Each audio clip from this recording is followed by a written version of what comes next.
একদিন মাকে ঠাকুর বললেন, সব কিছু মায়ের কৃপায় হয়, মায়ের ইচ্ছা ছাড়া একটি পাতা পর্যন্ত নড়ে না। এই কথাটির মধ্যে আছে গভীর সত্য।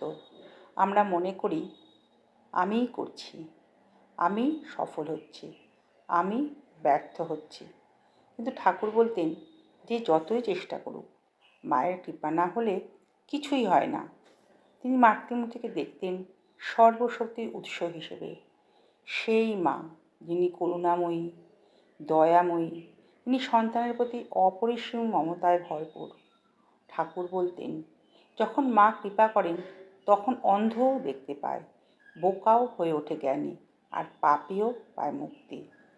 তার জীবনে এই কথার প্রমাণ আমরা পাই। তিনি নিজে সর্বদা মায়ের কাছে আত্মসমর্পণ করতেন। কোনো কিছু করার আগে বলতেন, মা তুই করিস, আমি তো কেবল যন্ত্র। এই শিক্ষা আমাদেরও মনে করিয়ে দেয়, জীবনে যত বাধাই আসুক, আমরা যেন সেই মহাশক্তির প্রতি আস্থা রাখি।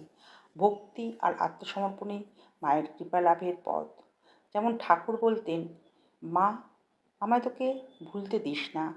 এই এক বাক্যই ভক্তির সার।